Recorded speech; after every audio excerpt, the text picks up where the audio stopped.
Hello, my name is Tate, and today I'm going to be doing my first ever review, and it is of Wilder Girls by Rory Power. Before I officially get into talking about the book in any way, shape, or form, I just wanted to say that I'm going to have a non-spoiler bit and then a spoilery bit.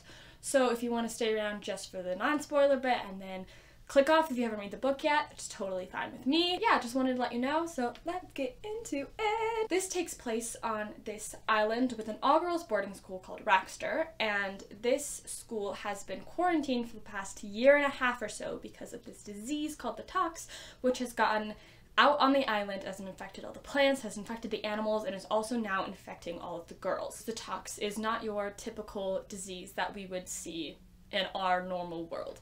This is a disease that when it gets into the girls, it changes their bodies. A good example of this would be one of the girls, one of her arms turns scaly and silver. Another girl has a second spine or 2 heartbeats or gills. So it just like slowly changes their bodies and has these repeated fevers where it gets worse and worse and worse until the girls die. Our specific story follows our 3 main characters, Hetty, Byatt, and Reese, who are all girls on this island, and it's just about them trying to survive, trying to figure out what the tox is, what else is on the island, and some of the secrets that have been hidden from them. Okay, so now we're going to start getting to the review. So this part will be non-spoiler, don't worry. I will give a big, huge notice when it is spoilery. I'm going to go through this little non-spoiler part in kind of section, my general thoughts, then writing, plot, characters, all that kind of stuff. The concept of this book is really cool, really unique. I've obviously seen books that are horror and involve some sort of disease, but I had never seen one like this, and I thought that it was really interesting. The setting of it is really cool. I also felt like that they developed what was going on with the tox, with the island, with everything that was going on without info dumping. We just kind of got it little by little, which I really appreciated. The writing style is very beautiful, very good for the style of book. It's very whimsical in a creepy way, if that makes sense. Like, it makes every little thing feel a little bit creepy, a little bit eerie. Like, they'll be just eating and you feel a little bit like they're about to get like eaten or someone's about to die, because it just keeps you on your toes. I have a couple examples of the writing style to show you some of the kind of cool little lines she has that don't have any spoilers, so don't worry. I'm just gonna read them off from here. At some point the order was alphabetical, but we've all lost things: eyes and hands and last names. Ooh. The same memories told like stories until they belonged to everybody. Parents sliced up to share, first kisses exchanged like gifts. Those are some of the less creepy ones, but a lot of the creepy things I can't tell you without kind of spoiling things, but just to kind of give you the idea that it's a really pretty writing style. All the characters in this book were really morally gray and sometimes unlikable, and that was a really positive thing for this book. It made it so much more interesting. It really made the story more complex, more layered. You didn't have like just a morally gray villain or one morally gray hero. Everyone was morally gray. And I thought that was a really good choice for this kind of book, because these people have been here for a year and a half, barely surviving off of the shipments that they get once in a while. They're all dying. Like, you'd expect that to fuck them up psychologically, and so it was really cool to see how these characters changed and how they became more ruthless for survival, and how they made decisions that they maybe wouldn't have made if they were in the civilized world, because they need to survive, they need food, they need this, they need that. All 3 of our main characters, Hetty, Byatt, and Reese, I felt filled very specific roles without being one-dimensional. They were able to, you know, have a very good purpose in the book without being reduced to just that purpose. I also felt that the relationships between the characters were all very interesting and for the most part very well done. I felt like when they were background relationships that we just kind of knew of, I could still guess at how people related to each other. They had very specific groups you could point out of girls who had banded together, which is very realistic in my opinion. Our main 3 characters, I thought, all had a very cool bond, and I felt that was really well fleshed out. There's also a female-female romance in this book that I thought was very well done, and I really enjoyed it. There was, though, one character who we had some reveals on, and then we didn't really get them characterized after that reveal, which I felt like wasn't my favorite thing. I wanted to see more about them. I just wish we had dug into that specific character a little bit more, because there was so much to explore, and I felt like it was something that should have been explored. Overall, I thought that the plot was very well done. I felt like the pacing was nice. It wasn't too fast or too slow. It felt very suspenseful. The suspense of both the overall book and in specific moments when, you know, we were waiting for an attack or when we were trying to figure something out was very interesting, very well done, really kept me at the edge of my seat, metaphorically speaking, and sometimes literally speaking. There were, however, a couple of plot points, which obviously I won't spoil yet, that I felt could have been changed a little bit better. The ending wasn't totally my favorite, and there was also a character motivation switch that I felt like suddenly made the character flat. It wasn't handled the way that I would have liked it. But overall, I thought that the choices made were really well done and really enjoyed it. Last thing I want to talk about before I get into spoilers was some of the themes of this book that I thought were really intriguing and really kind of brought all of the stuff together. The first one is, and this is almost like an overarching theme, is just how messy and complex and gray people are, decisions, the real world, certain circumstances, that there's no clear, easy answer, that someone's always gonna do things wrong. There's always gonna be someone who gets sacrificed or gets the short half of the stick. There's also a lot about the lengths that we're willing to go for the people we love, about trust, who we should give it to, when trust is a good thing and when it can backfire on us, how much we should give to people. There's also a lot about sacrifice, when to sacrifice for the greater good and when to be selfish, what is the greater good. Overall, this book was very morally gray, it was very gritty and creepy and interesting, and I would definitely recommend it for anyone who's looking for something with horror, is looking for something with that creepy feel, looking for some more feminist reads, some more queer reads. So now that is all that I have for the non-spoiler, so I'm going to get into spoilers now. All of you who want to read this book when it comes out in July or have an arc and haven't read it yet, click off now, don't stay here.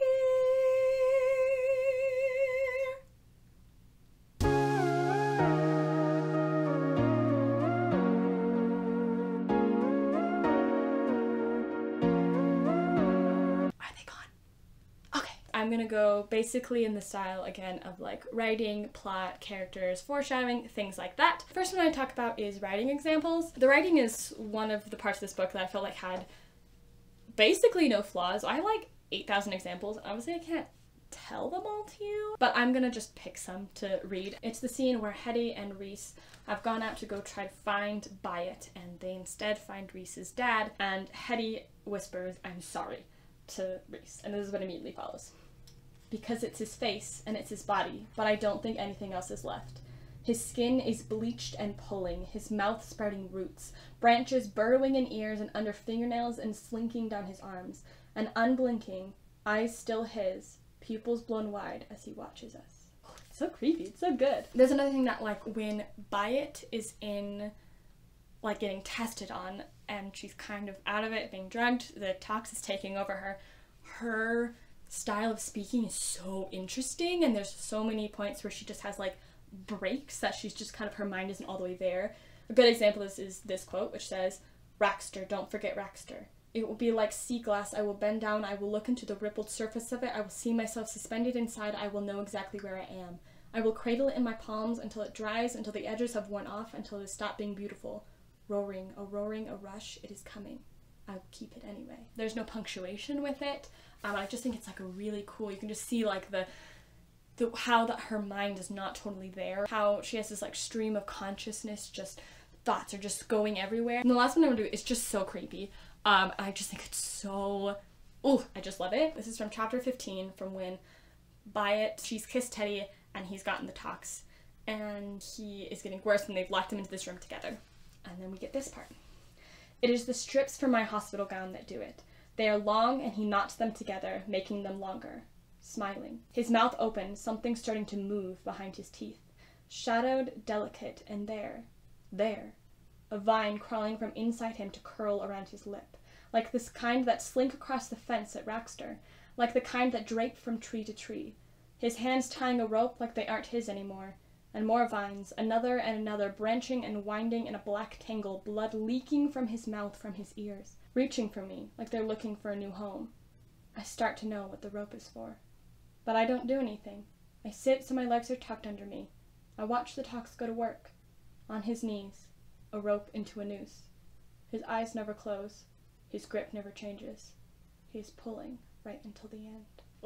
I just love this book. It's such cool writing. I have feelings. That's all I'm gonna say about the writing.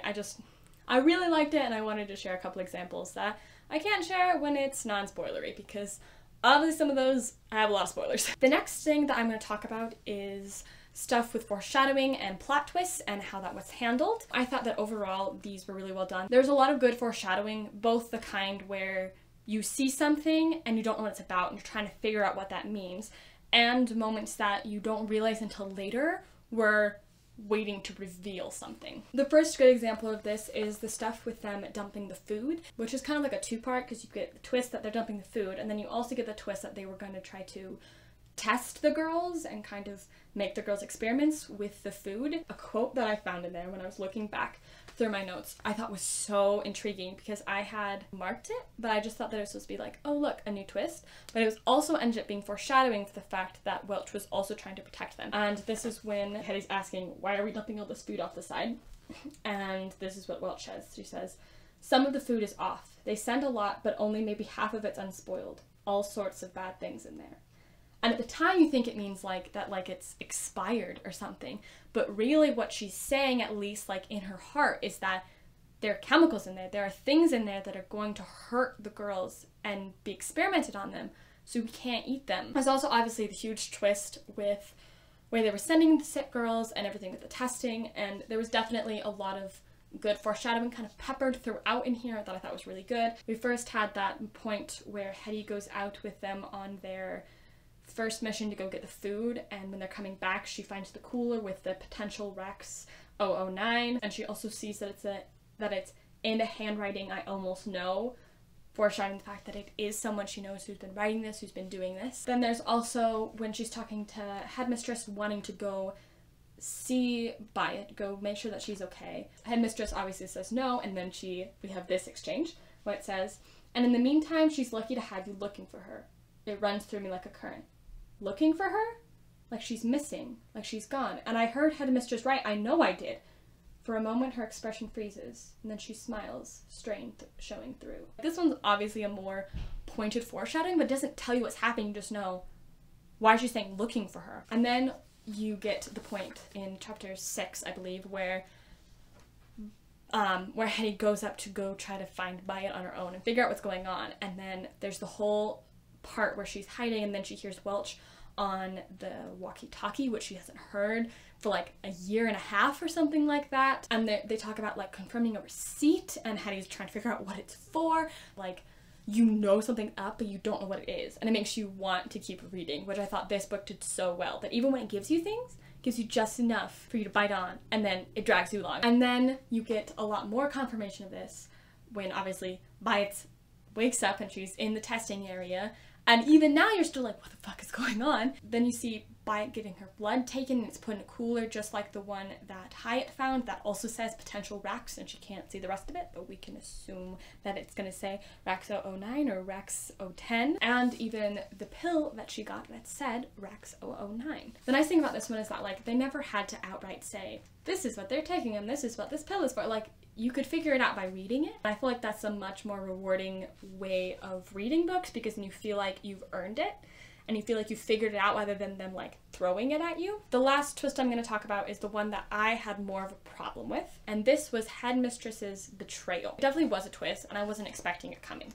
That she was not just morally gray, but like completely against the girls. The problem was, before this, Headmistress seemed like a very complex character. She seemed to very much care about the girls, but she also did some morally gray things to protect them, or because she wanted to stay in charge, things like that. But once we realized that Headmistress didn't really care about the girls, then she immediately became flat. It's like she immediately became a husk of a person. She suddenly had no motivations. Like, I still, after having read this book, after going back through my notes, I still don't know why she did what she did. I looked back and I still can't figure out, did they give her money? Is she just sadistic?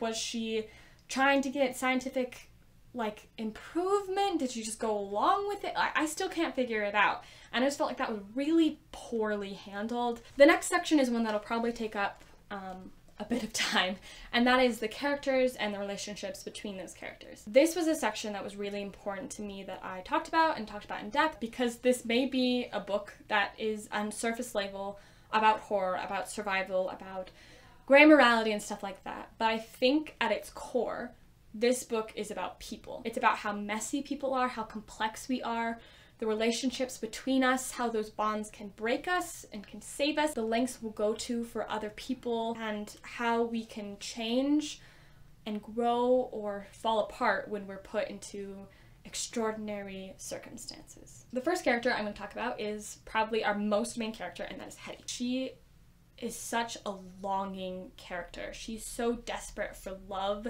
and for approval. When she gets approved to go into the boat team, she feels proud, even though she just got like beat up by Reese for getting the spot, because she mattered to them and they thought that she was good enough, and that mattered so much to her. One of her kind of flaws with this is that she never feels whole when she's on her own. There's an exact quote she says where she thinks, "All I've ever wanted is to be half of someone else." Like, if that doesn't tell you how dependent this girl is on other people to complete herself and to have an identity, I think that her character development is super interesting. She has multiple aspects of her personality that evolves and changes throughout the book. Even though she's willing to be tough and fights for food and all this kind of stuff, you can still see that she's kind of afraid to be the front man, to do things on her own, to go and have the initiative, to go out and do something. And she evolves from that into someone who's willing to get into these scary situations, who willingly puts herself into line of fire and does things that she never would have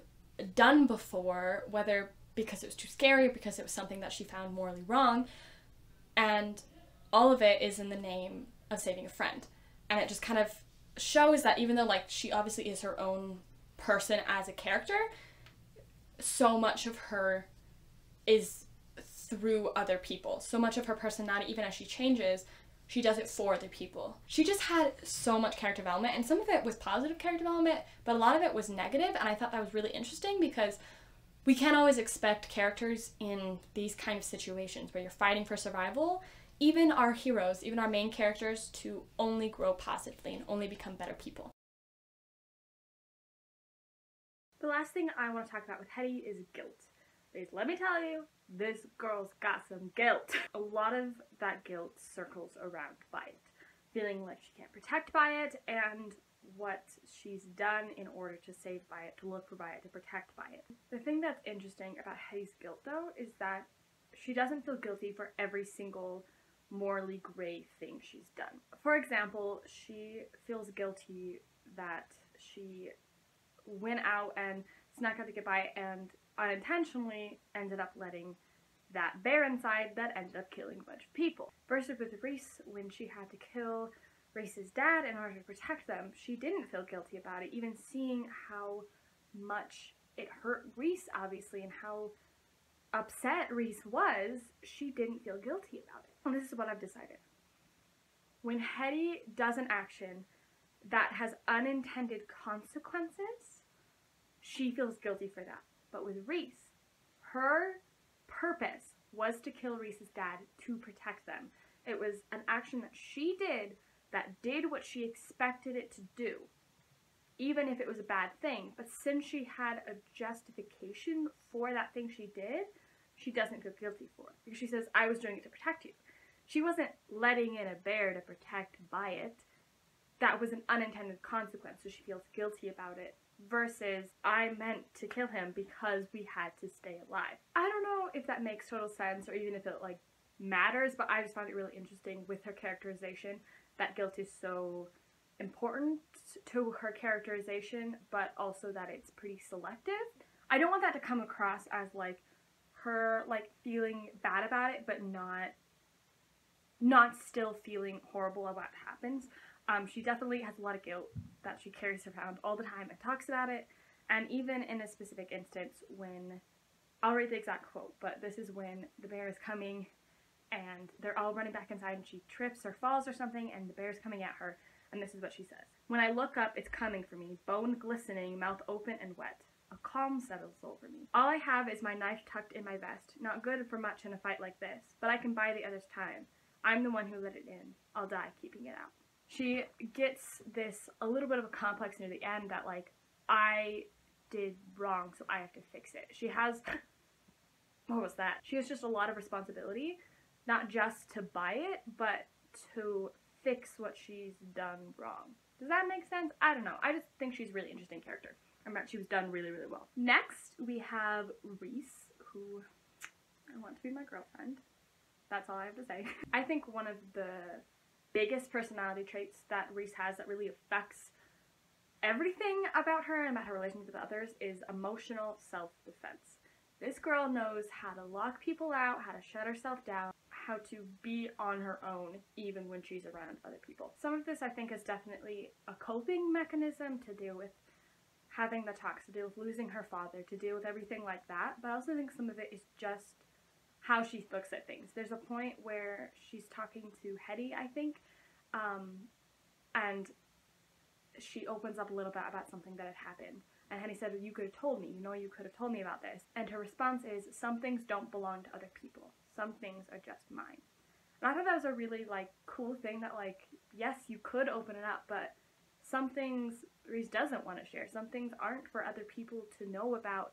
Some things are just for her, even if it's maybe not healthy to bottle up, or maybe if it affects her relationship with other people. Some things are for her and her alone. She also, though, despite kind of this closed offness to the world, being someone who, everyone is kind of afraid of, and kind of embracing that image of a scary, unemotional, unattached person, she does have her specific people who she would do anything for.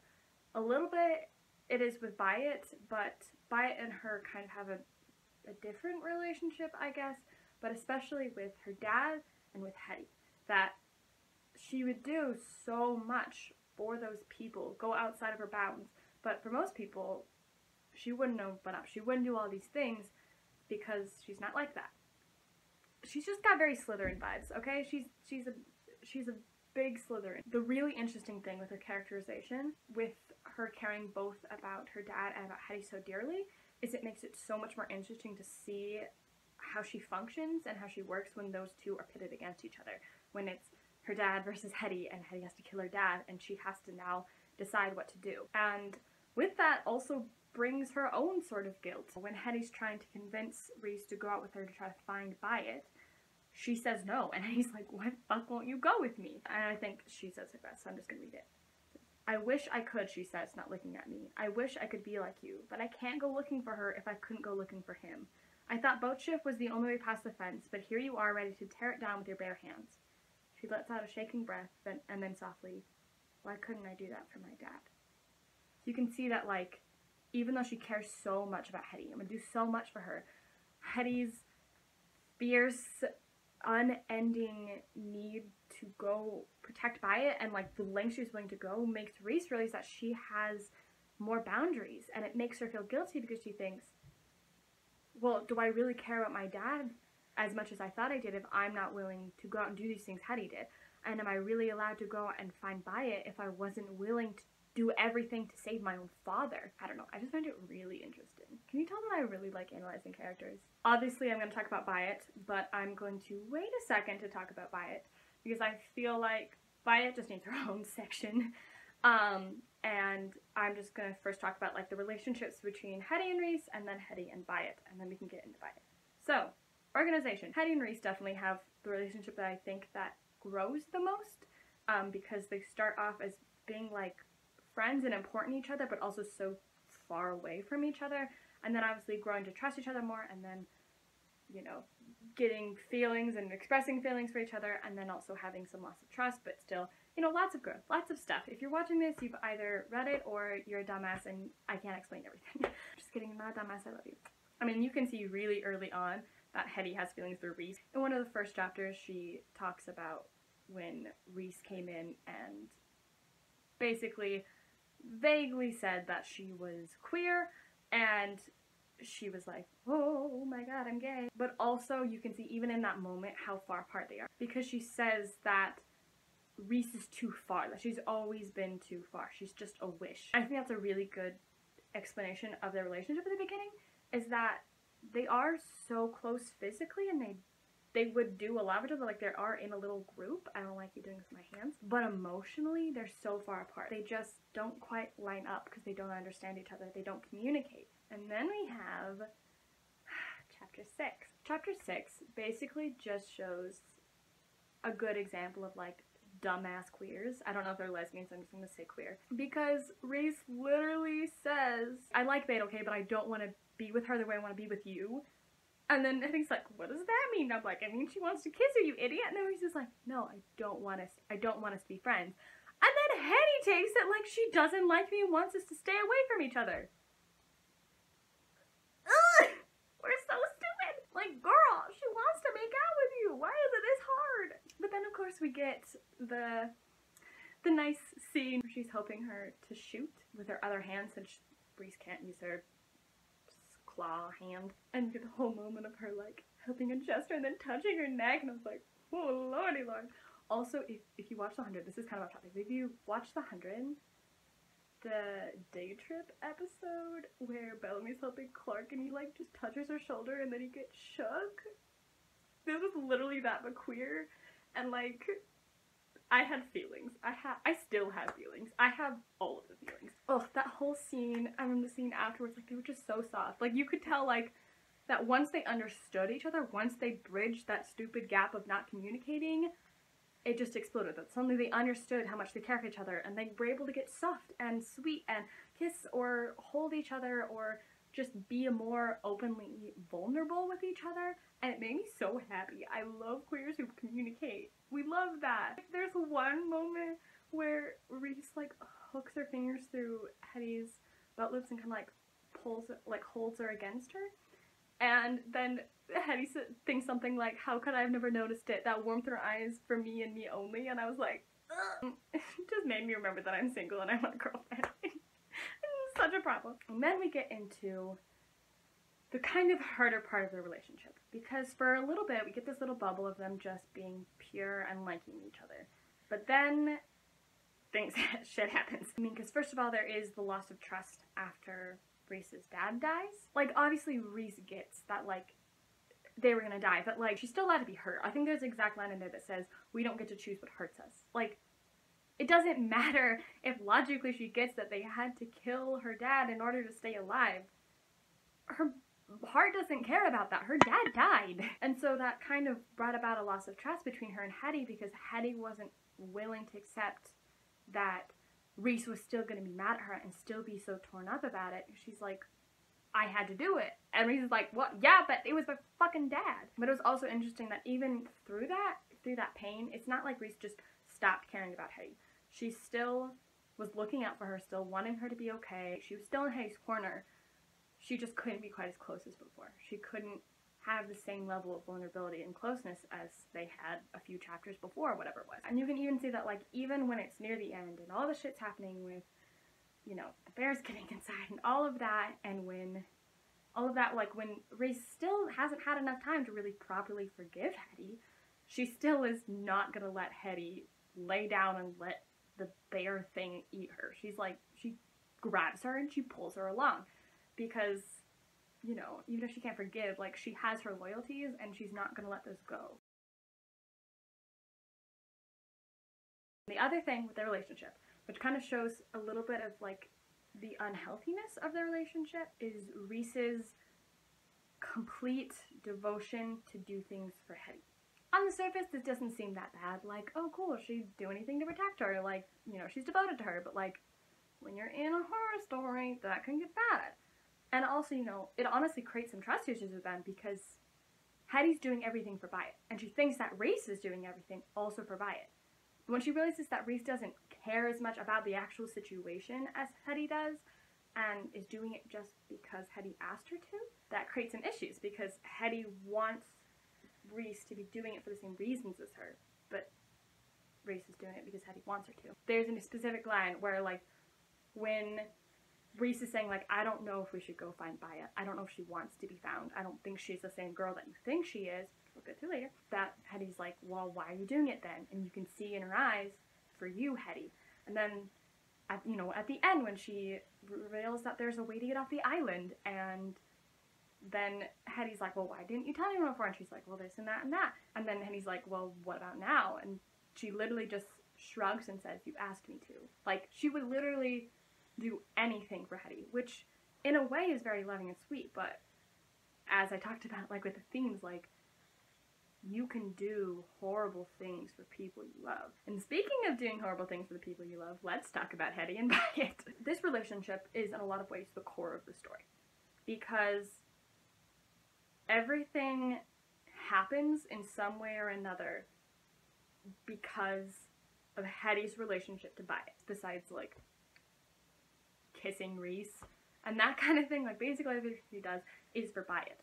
And so much of the other plot of, like, a conspiracy revolves around Byatt, and we figure it out because Hetty's trying to find Byatt. You can tell from basically the beginning that Hetty loves Byatt with all of her heart, that Byatt is her everything. Not in a romantic way, but just her person. Like, there's an exact line that honestly I love, and it says, and it's fine, Byatt and me, and she's staring at me like I'm staring at her, and I'm safe. Safe because she's here. That, like, if Byatt's there, everything will be okay. Which obviously isn't healthy, but, like, I'm just telling you how their relationship goes. That they're always together. That, I mean, they mention multiple times that, like, Reese is kind of the odd one out in their trio. It's Hetty and Byatt, first and foremost, that they're so close together that they, sleep in the same bed and hold on to each other and tell each other what Hetty thinks to be everything, but we'll get to that later. It's also really interesting that, like, when we find out all the stuff with Byatt, finding out that she's not the person that Hetty thought she was, that the one thing that stays true is that Byatt loves Hetty. And that's something that even Reese was saying, that I'm not sure she missed anyone. I'm not sure that she loved anyone. And honestly, I was worried that Byatt didn't miss them. I was like, please don't hurt my favorite relationship. But you can see there's a point when Byatt's getting transferred to the place where they're testing, and, she's in her way of speaking where it's very cut off and disjointed. Cold, damp, irises crunching under my boots, and Welch holding me tight for the best, she says, for your friends. Like there's a choice I made. Like it wasn't, I didn't, and pulled me from the infirmary, marched me down the stairs. No guards, no nothing. Hetty, asleep somewhere, Hetty alone. She needs me, I said, and Welch said no, said she needs me to do this. Like, even when she's delirious as fuck, getting sent away, her first thought is, Hetty needs me. I can't leave Hetty alone. So, like, to anyone who thinks that, like, Byatt didn't actually care about Hetty, don't. And even, like, when she got that really bad fever, like, she wasn't just saying help, she was saying, Hetty, please. That she needs Hetty in some way, and that she wanted Hetty to be close to her. But even though this is a very strong and a very unconditional love, it's definitely not necessarily a healthy one. Hetty literally risked and sacrificed everything for Byatt. She risked her life. She risked other people's lives. She risked the talks spreading to other places. She risked the security of the island. She risked everything for the chance to save Byatt. There's also a couple quotes that just really show how desperately linked Hetty feels to Byatt. First is this, and it says, coming to Raxter, it was like I hadn't found my place until I got here. Like I didn't know who I was until Byatt told me. Part of this is obviously like Hetty saying that she doesn't feel whole with another person, but she chose Byatt. Byatt is her other person, so without Byatt, she feels like nothing. She feels like half of a person. And when you feel like half of a person, you'll do crazy things to become whole again. The other one I'll read and then I'll explain it. It says, Byatt's carved her initials over and over. BW, BW, BW. She does that everywhere. On the bunk, on her desk in every class we had, on the trees in the grove by the water, marking Raxter as hers. And sometimes I think if she asked, I'd let her do the same to me. This is such an interesting quote because first of all, it shows that like Hetty truly is like she's attached to Byatt forever. She feels like Byatt's. She feels like they are connected. But I also think it's interesting because it shows that in the relationship, even though they love each other so much and Hetty does so much for Byatt, Byatt is the one who's kind of in charge. You know, you can tell that Hetty loves Byatt so much, but it's like she places Byatt above her. She's saying, I would let Byatt claim me, instead of if she asked, we could claim each other. You see what I mean? I have one more quote, and I feel like this one really sums up a lot of stuff in their relationship. Well, it doesn't really sum it up, but like, it's a good kind of subtle way to talk about a lot of the stuff in their relationship that you wouldn't see otherwise. And it says, "It's the closest I can get to confronting her. Lean too hard and she'll let herself snap. I've seen her do it 100 times, with teachers when one of us forgot their homework, with field trips when Welch caught her forging my mom's signature. Byatt lies so well, but usually she's lying for me." I just really love this quote because it shows that Byatt has the reins in their relationship, that she's usually the one who's doing stuff for Hetty, who's, you know, lying for her, who's in charge. It also, you know, hints at all of Byatt's lies, that usually she's lying for me, that you realize Hetty doesn't know quite how much Byatt's been lying. And it also shows off a little bit of Hetty's naivety, like that she believes that Byatt lies all the time, but she would never lie to her because to her, she and Byatt have such a unique and powerful bond that there's no way that Byatt would ever deceive her. Which is why when Reese discovers that she was deceived, it hits Hetty so hard, because this was supposed to be the untouchable relationship. Now we get to Byatt. I wanted to leave Byatt to the end because I feel like some of Byatt comes into Hetty and Byatt's relationship, and also because this is the character that I had the most problems with how Rory Power handled her. It's hard because in the beginning, Byatt was like an interesting character. We didn't get as much from her because we were, you know, obviously from Hetty's perspective, we were getting more just Byatt from Hetty's perspective, and I knew it probably wasn't accurate because you could tell that Hetty was just so in love with Byatt platonically. And when we got to Byatt, we saw all of the things that were going on, all of the deception she had. I was excited, honestly, to see this character who had been deceiving people she cared about and seeing what she was like, but I never got it, if that makes sense. This was my true problem with them revealing, like, that she wasn't who she thought she was. Since we discovered all this while she was being tested on and while the tox was getting worse and worse and worse, was I didn't know which of her characterization was truly her personality or what was the tox or the testing. And maybe some of that ambiguity was intended, but I feel like when you rip down a character we thought we had and you start off fresh, we need to have a foundation of what we know is true, or we're just going to be confused. Like, if I don't know the grounds of what's real for a character for anything, I'm going to be afraid to attach them at all because I'm worried, what if this is just a lie? So I just felt like it was hard in that way, that I couldn't tell what was Byatt and what wasn't. And I wanted at least something. And like, all I really got was that she lied a lot, she loved Hetty, and she felt like a problem. And that's not a lot to go off of for a whole character, especially when you're in their head. With the stuff she was talking about, like, no one will know, you can do this just because you want to, the fact that she lied to everyone, how she kind of manipulated Teddy into kissing her. It was consensual, but like, manipulating him into thinking that it would be safe. All of that kind of stuff, I just couldn't figure out why she was doing it. Like, was this part of the tox? Was that like how she is normally? Is this her personality but bumped up because of the tox? I just really wanted to know her as a character, and I never really got to. I still can't tell you a lot about Byatt. Something that was interesting, I don't know if it was necessarily bad, was her attachment to the tox. That most of the characters kind of saw the tox as a parasite, as a disease that was taking over them and killing them.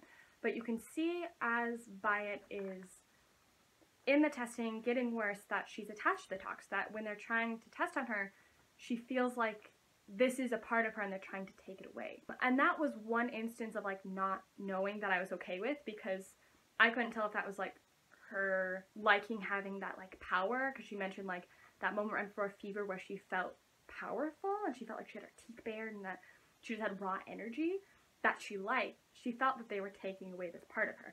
And I couldn't tell completely how much of that was the tox influencing her, how much was just her, a little bit of both, but that I was actually pretty okay with. Like, that seemed interesting. I just wish it would have had a foundation of Byatt to go with it. I don't know, I feel like there was so much potential with this character, and it just got pushed aside. And it's honestly probably the most disappointing part of this book for me. It's probably like the biggest reason why I gave it 4 stars. instead of 5. The next thing I want to talk about relates pretty closely to Buy It, and that's about the ending.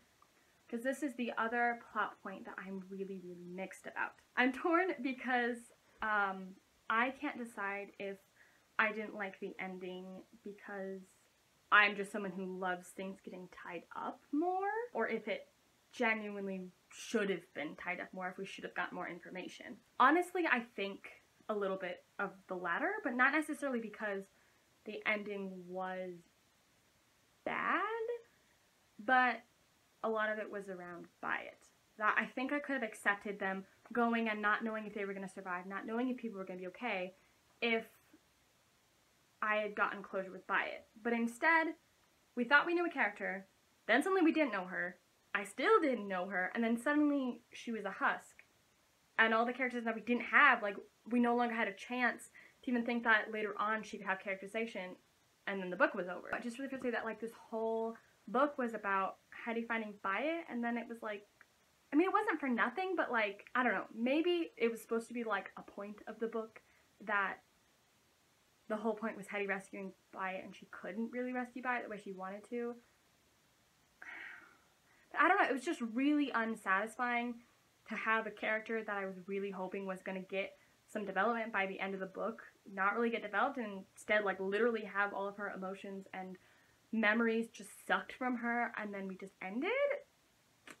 I don't know. I didn't like it. I don't like it. And a little part of me is also pissed that they like didn't try to take any of the other girls, but like also I get it. Like I get that they wanted to escape, that they're morally gray, that they couldn't take everyone.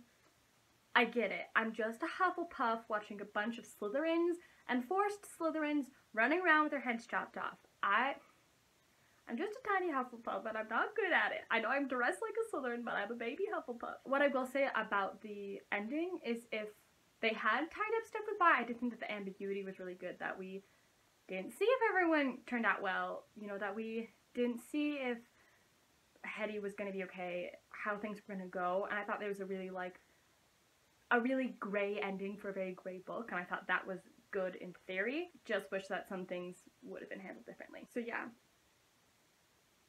Basically, to try to sum this mess of a review up, I think that this was a very creepy and very interesting, suspenseful book, but I think at its heart, what I got away from it the most is just how complex and messy people are, and how nothing is ever black and white. Nothing is ever even kind of gray. Like, every single thing we do is gray one way or another. Every food you get is food that someone else didn't get. Every position you get is position that your friend didn't get. Every sacrifice you make to help someone hurts someone else. And I'm not trying to say this to be like a pessimist or a downer. I'm just saying that like a lot of books, in my opinion, even if they try to build the gray, they still have these lines of good and bad, and then there's just people who blur it.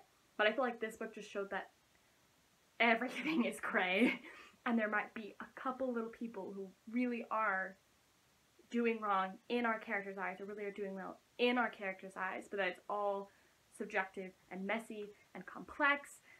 And yeah, also we learned that even when you're in a horror situation, queer girls still won't figure out that you like them unless till you put them right in your face and be like, hey, I want to make out with you. We also learned again that I want a girlfriend. Okay, that is all. That was a mess. This is gonna be so much fun to edit.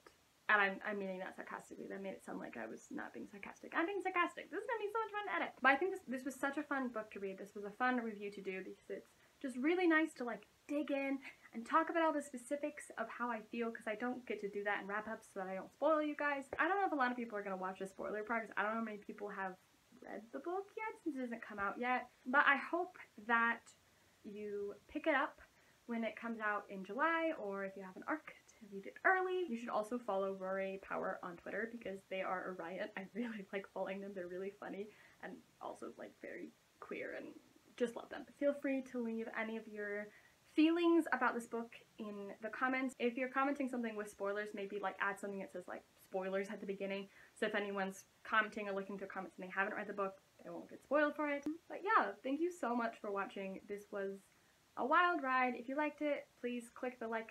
If you want to subscribe, do that. If you want to be more often notified when I make things, click the bell icon. You probably need it because I'm so irresponsible with uploading on specific days. That's all.